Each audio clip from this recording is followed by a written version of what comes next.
Vamos lá, vamos iniciar então mais um encontro da nossa pós-graduação em Direito Civil e Processo Civil, com ênfase em Direito de Família, com muito carinho, muito amor, de forma didática e objetiva para ajudar você. Vamos juntos. O assunto é, vamos dar continuidade no bloco 2, tutelas provisórias. Professor, o que é tutelas provisórias? Então nós vamos dar novamente nomes aos bois, né? Um ditado muito utilizado. Então, no primeiro bloco, o professor explicou aqui com muito carinho que tutelas provisórias nós temos o gênero de duas espécies. De um lado, nós temos as tutelas de evidência, ou tutela de evidência, como a doutrina utiliza, tanto no plural ou não, que nada mais é que uma grande novidade do Código de Processo Civil. Do outro lado, nós temos as tutelas de urgência. Não é uma novidade, porque já existia no antigo Código de Processo Civil, mas o Código de Processo Civil atual, ele reorganizou, e na minha opinião foi muito didático.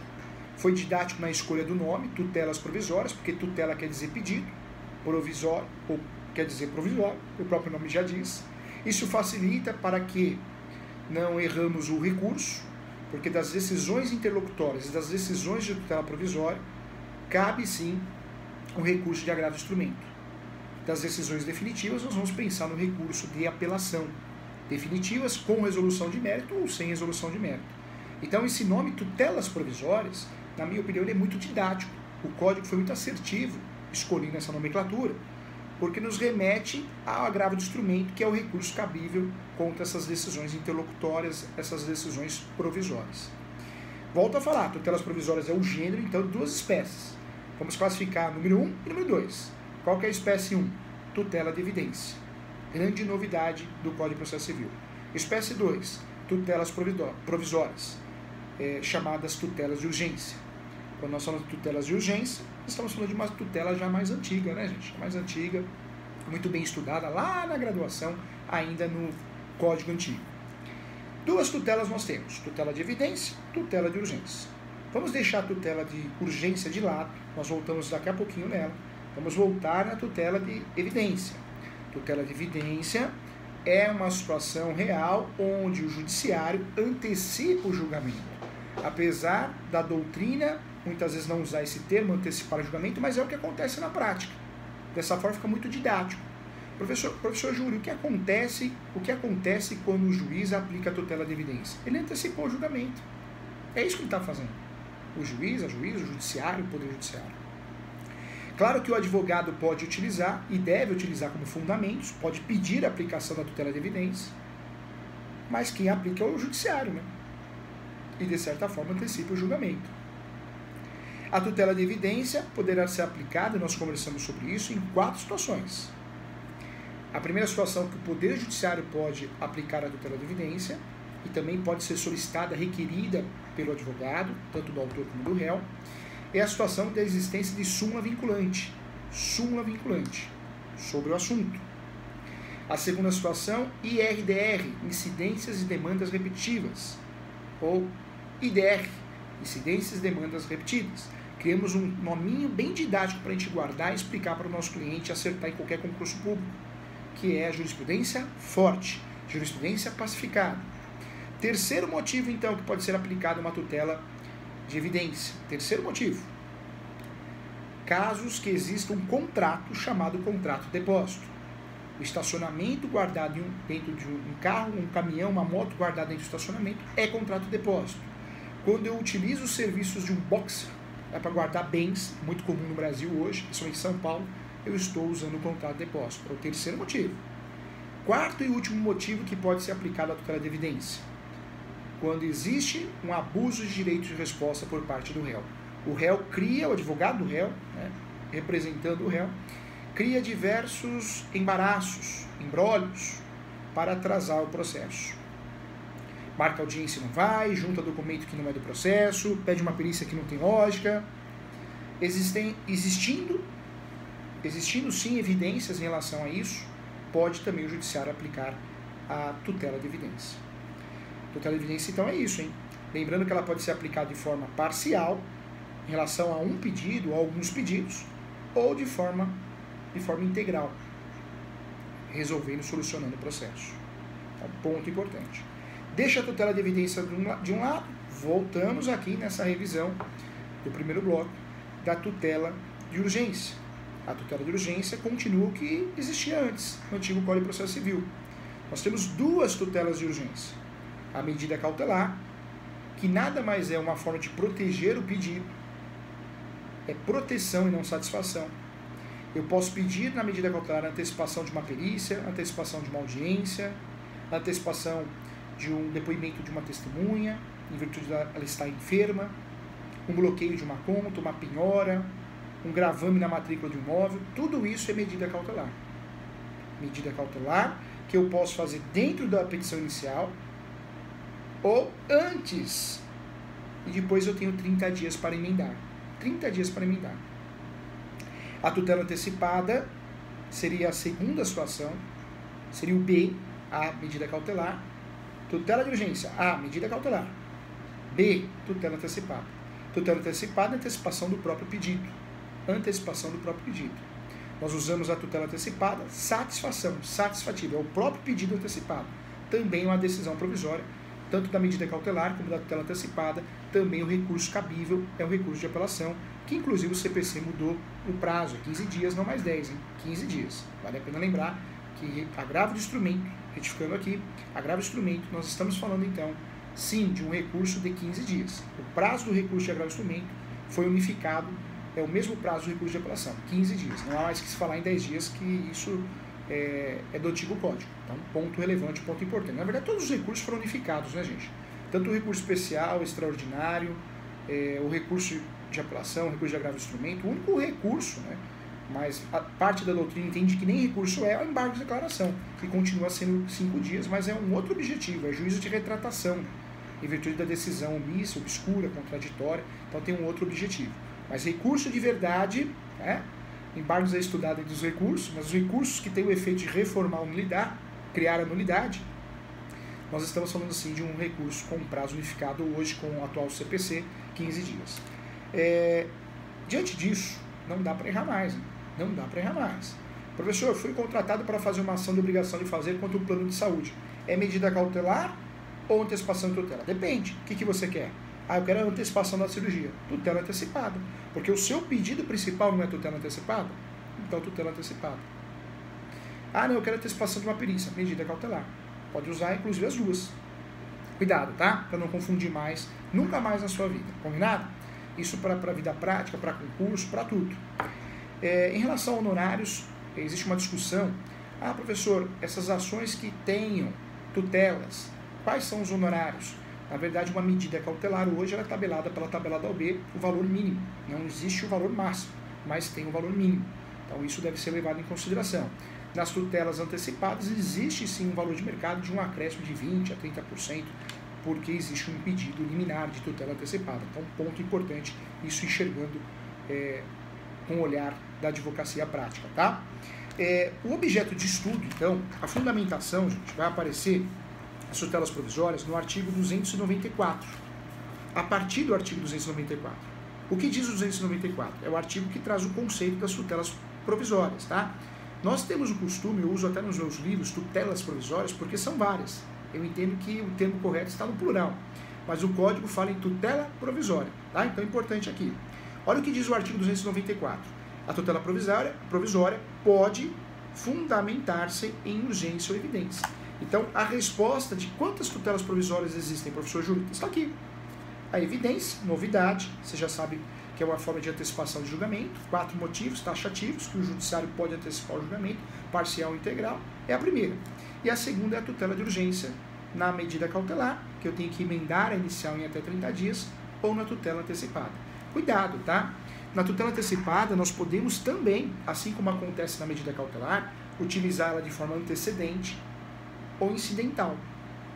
Antecedente quer dizer que nós estamos usando antes do processo. Pronto, feito. Antecedente. Na medida cautelar eu posso fazer isso, antecedente, que é o termo novo usado. No passado era preparatório, hoje é antecedente, é o termo utilizado. Na medida cautelar eu utilizo uma petiçãozinha, 2, 3 folhas, depois eu tenho que emendar em 30 dias. Isso pode ser feito também agora, atualmente, com a tutela antecipada.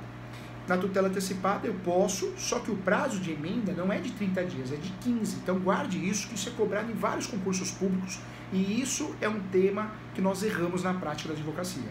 Então, medida cautelar, eu tenho que emendar em 30 dias. Medida cautelar, igual. 30 dias eu preciso emendar. Tutela antecipada, eu preciso emendar, se eu fiz antecedente, em até 15 dias. 15 dias a medida cautelar, hein? Medida cautelar, 30 dias. Tutela antecipada, 15 dias. Agora não erra mais. Isso até confunde até o professor. Medida cautelar, então, nós estamos falando de uma emenda de 30 dias. E quando nós falamos de tutela antecipada, 15 dias. Pronto, não dá para errar mais, tá? 15 e 30. 30 medida cautelar, 15 tutela antecipada. Pronto, não dá para errar mais. Ok? Então nós podemos, tanto na medida cautelar como na tutela antecipada, usar o instrumento, a medida, o instituto, de forma antecedente. Só que nós temos prazos para emendar a inicial. No caso da medida cautelar, você já sabe, 1,0. No caso da tutela antecipada, 1,5. Ok? Não erra mais. O estudo, então, ele continua a partir do artigo 294. Lá no artigo 300, nós temos um estudo completo da tutela de urgência. E o que diz o artigo? A tutela de urgência será concedida quando houver elementos que evidenciam a probabilidade do direito e o perigo de dano ou risco ao resultado útil do processo. Então, o judiciário só vai deferir a tutela de urgência, tanto a medida cautelar como a tutela antecipada, quando de fato você, doutor, você, doutora, provar o fato que é urgente e pode gerar dano. Você tem que provar que a decisão negativa vai gerar dano, vai gerar morte, vai gerar a negativa de um financiamento, de uma aprovação de financiamento imobiliário, né? Vai perder a testemunha porque vai vir a óbito, então vai perder a oportunidade de receber porque não foi bloqueada a conta. Então eu preciso provar. Então, o grande segredo na prática para você ter êxito numa medida cautelar ou numa tutela antecipada é provar o juízo da verdade, a probabilidade de acontecer o fato. Juízo da verdade, probabilidade de acontecer o fato. Então, importante aqui também. Vamos lá, dentro desse estudo, o professor trouxe com muito carinho aqui para você enxergar aqui comigo. Então, quem está acompanhando a aula da pós-graduação está vendo o que eu estou vendo, né? Olha só que interessante, ó. Olha que didático que é isso aqui, olha só, ó. Não tem como errar, né, gente? Não tem como errar. Aqui, ó. Olha só que didático. Vamos nesse primeiro quadro aqui, ó. Então eu tenho aqui, olha que interessante, hein? Eu tenho aqui a tutela de urgência, o centro das atenções, a mamãe, que é estudada do artigo 294 até o artigo 311. Abaixo da tutela de as tutelas provisórias, né? Então, retificando aqui, tutelas provisórias, o estudo do 294 até o 311. Abaixo da tutela provisória, eu tenho o estudo das espécies. Tutela de urgência, tutela de evidência. Tutela de urgência é estudado do artigo 300 do Código de Processo Civil até o 310. Já a tutela de evidência, que você já sabe o que é estudada num artigo só, 311, tá? Então, é aí que aparece. Então, tem um quadro aí para você, aluno da nossa pós-graduação, tá bom? Tem um quadro bem explicativo, bem legal. Tem 2 quadros aí que o professor fez para vocês, tá bom? Deixou à disposição. Pronto, fica mais fácil de entender e compreender, né? Fica mais fácil. Cuidado, então as tutelas provisórias, nós temos acesso, no plural, tutelas provisórias. O nome utilizado pelo código é tutela provisória, mas muitos operadores do direito chamam sim de liminares, né? Então, importante lembrar. Medida cautelar, então, é proteção, protetiva. Tutela antecipada é satisfativa. É importante lembrar desses conceitos, principalmente quem presta concurso público e na prática para fundamentar bem sua peça, tá? Vale a pena lembrar que o grande objetivo da tutela provisória é dar maior efetividade ao processo, para afastar o perigo da demora, o perigo realmente da morosidade. Esse é o objetivo, dar celeridade, né, diminuir o risco, assegurar, proteger, preservar o provimento final. Esse é o objetivo das tutelas de urgência, tá? Quando nós falamos de conceito, eu vou usar um conceito aqui do professor Marcos Vinícius Rios. A tutela provisória, segundo ensina o professor Marcos Vinícius, é uma espécie de tutela diferenciada, em que a cognação do juiz é exaurida, mas de forma sumária, fundada em uma mera semelhança, uma evidência, razão pela qual terá natureza provisória, podendo ser a qualquer tempo revogada ou modificada. Então, o conceito dele é muito simples, muito bacana, muito didático, eu trago para você. Gosto muito desse conceito aqui. Outro conceito que eu uso também do autor Humberto Teodoro Júnior, que é a tutela provisória, ou melhor, a tutela provisória, ou as tutelas provisórias, elas dividem, né, ou subdividem em casos de extraordinária urgência. Então, também é um conceito que eu gosto muito. Antecipatória, satisfativa. Quando eu falo de cautelar, eu estou falando de protetiva ou conservativa, outro termo que é utilizado pela doutrina também. Em relação à natureza, então, vale a pena lembrar que a doutrina classifica a natureza dessas medidas de urgência, chamadas então tutelas provisórias, em antecipatória, né, tutela provisória antecipatória, que é a tutela antecipada, e tutela provisória cautelar, que é a medida cautelar. Tá? Então, a classificação que é dada também. Não dá para confundir evidência, porque a evidência, apesar de ser uma tutela de urgência, é aplicada pelo juiz como uma forma de antecipação de julgamento, diferente das tutelas de urgência, que é em virtude da necessidade real ou do risco. Então, tem características diferentes, tá? É importante lembrar que tem características diferentes, sim. Volto a falar, cuidado, porque não existe mais o procedimento cautelar, ele morreu, hein?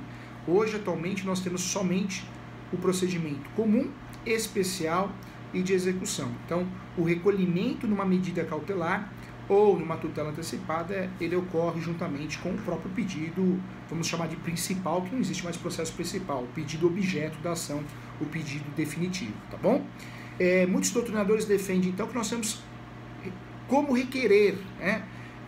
Duas formas de requerer essas tutelas. Então, nós falamos aqui de forma antecipada, que o termo utilizado é antecedente. Na medida cautelar eu tenho 30 dias para emendar, na tutela antecipada eu tenho 15 dias para emendar. Então, antecedente. E posso usar dentro da inicial, dentro da contestação, de forma chamada incidental. Então, são as formas que eu posso usar, tá? Professor Júlio, o que é probabilidade do direito? Então, probabilidade do direito é o risco da demora. Lembra lá do termo que você aprendeu na graduação, o fumus boniuri, o risco da demora? Então, nós temos aí o risco de probabilidade, a possibilidade de probabilidade. Então, isso é analisado, né? O risco, a probabilidade que demonstra, retificando aqui, o risco da demora, tá? Então, um ponto importante defendido também. Quando nós falamos aqui de uma situação muito importante, é a reversibilidade da tutela de urgência antecipada, tá? Nós temos um termo que é utilizado, que é de fato, quando ocorre a decisão definitiva, ou melhor, enquanto não ocorre a decisão definitiva, nós temos uma situação que a tutela tem efeitos. Os efeitos dessa tutela são preservados. Só vai ocorrer uma alteração desses efeitos quando ocorre o recurso. Se você não recorre de uma decisão liminar, uma decisão de tutela de urgência, como advogado, esses efeitos vão durar até a decisão definitiva e podem ser confirmados nessa decisão definitiva. Então, esse termo é utilizado a convalidação.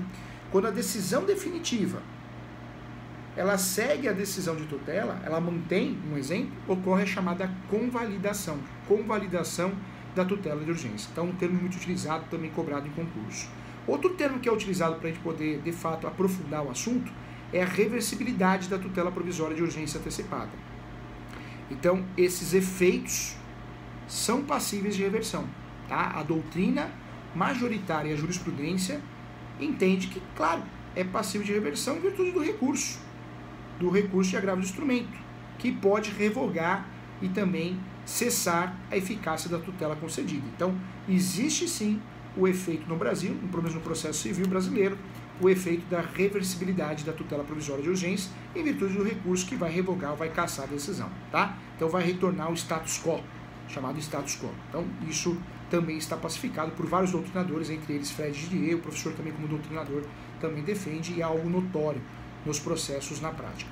Nós falamos aqui da caução, então existem situações sim de tutela de urgência que pode ocorrer a imposição, né, a cognição sumária, é possível que o juiz determine a prestação de caução idônea. Isso para garantir, isso aparece, o fundamento aparece no parágrafo 1º, lá do artigo 300 do Código de Processo Civil atual. O grande objetivo, nós conversamos aqui, é garantir o ressarcimento de eventuais danos, prejuízos da parte contrária. Esse é o prejuízo. É muito comum isso. Então tem fundamento dentro do Código de Processo Civil e tem fundamento também em leis esparsas, né, como a Lei 8.245 de 91, que esclarece na ação de despejo, na desocupação do imóvel, a caução de 3 meses de depósito, né, ou da garantia. Então também acontece em leis esparsas. Então ponto importante também, tá? Requisitos, tá? Então é importante voltar aqui nos requisitos. Quando nós falamos de requisitos da tutela de urgência, nós temos que trabalhar sempre com o juízo da verdade, a probabilidade, o risco da demora. Então, esses são os requisitos para que o advogado, de fato, ele consiga ter o direito, né, do seu cliente deferido. As provas dessas tutelas, vamos trabalhar com as provas que nós temos no dia a dia do Código de Processo Civil. São as provas documentais, que seriam as provas documentais em sentido estrito, documentos com prova, então um relatório médico. Então, o sujeito ele tem uma doença, uma enfermidade, para ele vir a óbito. O relatório médico que vai provar a verdade, a probabilidade, o risco da demora. É o relatório médico. Exames, medicamentos. Então, essas são provas documentais. Um raio-x, provas documentais. A própria consulta da SPC e Serasa são provas documentais em sentido estrito. Mas nada impede uma perícia, também é uma prova documental, uma inspeção judicial do juiz ou uma diligência do oficial de justiça, também uma ata notarial, hein, gente, que é uma grande novidade do atual CPC, também pode ser utilizado como meio de prova para o deferimento das tutelas provisórias, também pode ser, tá? Então, são as provas que nós usamos para o deferimento. Ah, professor, posso usar provas orais? Pode até usar, mas lembrando que provas orais, existe aí a necessidade do agendamento de uma audiência de instrução e julgamento, então tem discussão em relação à demora, né, a celeridade, a morosidade. Então, é uma discussão que acontece sim. Então, ponto importante, ponto relevante, tem um material de apoio para você, faça uma leitura desse material, esse material vai te ajudar. Nós conseguimos, de certa forma, enxugar, né, o assunto para deixar ele mais didático, mais objetivo, mas tenho certeza que você nunca mais vai ter dúvida em relação ao que é uma tutela provisória, qual que é a função da tutela provisória, qual que é o recurso da tutela provisória, inclusive quais são as espécies, né? E acredito que com essa aula você entendeu de fato o que é a tutela de evidência. Ela foi incluída num lugar que muitos doutrinadores esclarecem, eu também defendo isso, que foi incluída no lugar errado. Na verdade, a tutela de evidência, na minha opinião, de muitos outros doutrinadores, ela deveria ter sido incluída, né, ou tratada na antecipação de julgamento, porque ela tem a cara de uma modalidade de antecipação de julgamento, uma de várias modalidades que nós temos. Mas não. O legislador entendeu que a tutela de evidência deveria ser incluída, né, esclarecida, fundamentada nas tutelas provisórias, na tutela provisória, ao lado da tutela de urgência, que é o que causa confusão. O Código de Processo Civil atual é um código muito didático, entendo que é o melhor código em termos de didático e objetivo que nós temos. O Código Civil, na minha opinião, ele tem muitas falhas, né, apesar de ser um código que já foi melhorado em relação ao código antigo, mas ele tem muitas falhas. Se você pegar a posse, eu sempre menciono isso, mas é uma realidade, a posse é estudada como direito das coisas e não é. A posse é sui generis, tem até o enunciado 492 da 5ª Jornada de Direito Civil que esclarece que a posse é um direito exclusivo e autônomo em relação a qualquer outro direito. Então o Código Civil ele tem sim muitos erros absurdos até, mas ele é cansativo, apesar de não ser tão antigo assim, ele é cansativo. E o Código de Processo Civil ele veio com uma leitura mais limpa, mais didática, então normalmente a parte, né, até o leigo consegue entender melhor. Mas, na minha opinião, pecou muito em relação à tutela de evidência, porque encaixou no lugar errado. Então até hoje tem advogado achando que não pode usar a tutela de evidência como fundamento em suas peças, e pode, porque se está no código nós vamos usar como fundamento, e tem juízes entendendo que não pode aplicar porque seria um ato inconstitucional pelo princípio do contraditório para a defesa. Então, tem discussões, é um tema polêmico, é um tema pesado, cansativo. Se você vai estudar a teoria geral, você fica num estudo cansativo e não sai do lugar. Por isso, a nossa intenção aqui é explicar de forma didática, objetiva, para que você não faça confusão. Você hoje consegue, eu tenho certeza, após essa aula, você consegue utilizar a medida cautelar no momento oportuno. Você sabe que se você usa de forma antecedente, você vai ter que fazer a emenda em 30 dias, a medida cautelar. Você sabe que a tutela antecipada também você pode usar de forma antecedente e vai ter que fazer emenda também em até 15 dias. Lembrando também, gente, que a tutela de evidência ela pode ser aplicada de forma sumária, ou seja, o juiz julga, acabou, né? Cabe recurso, claro, mas de forma sumária, sem dar o contraditório, e pode ser aplicada dando o contraditório. Isso eu estou falando da tutela de evidência, tá? Vou ter a tutela de evidência. Então, muito tranquilo isso também. A grande novidade é a tutela de evidência, e volto a falar, o que tem caído essa tutela de evidência no exame da OAB, concursos públicos da magistratura, oficial de cartório, é brincadeira, porque é uma novidade, né? A banca, ela gosta sempre de cobrar em concurso público, ela gosta de cobrar temas novos, contraditórios, polêmicos, por isso cai tanto. Mas não tem o que errar. Tutela de evidência é uma tutela provisória, é uma forma de antecipação de julgamento, taxativo, só 4, você sabe tudo, que o Poder Judiciário pode antecipar o julgamento. É isso, de forma bem clara, para você explicar para o seu cliente. E a tutela de urgência são medidas judiciais para serem utilizadas em situações urgentes. A medida cautelar eu vou utilizar para proteger o meu processo, para não perder o objeto, e a tutela antecipada eu vou utilizar, de certa forma, para pedir a antecipação do pedido principal. É satisfatível. Não dá para errar, gente, não dá para errar. Ambas cabem pedido incidental dentro da inicial, ambas eu posso fazer de forma antecedente. Medida cautelar prevalece o que era antes, 30 dias, tutela antecipada, eu tenho 15 dias para emendar a inicial, recolho nas duas, vou recolher umas custas só, porque é um processo só, não existe mais processo cautelar. De ambas decisões, cabe o quê? Recurso de agravo do instrumento, porque é considerado uma decisão interlocutória. Muito legal, muito tranquilo, muito perfeito, não dá para errar mais, tá? Então, desejo a você um grande abraço, boa sorte e espero você nas próximas aulas. Tudo feito com muito carinho e amor, de forma didática. Obrigado pela paciência, obrigado pelo carinho. Vamos, com muito amor e carinho, tentar explicar para você, sempre de forma didática, para que você possa ter sucesso na sua carreira. Seja no concurso público, seja na advocacia, faz toda a diferença você conhecer os termos teóricos e principalmente os termos práticos, né? Focar na prática. Tá? Tem que ser assim, de forma clara e objetiva, que é mais gostoso. Um abraço e até a próxima aula.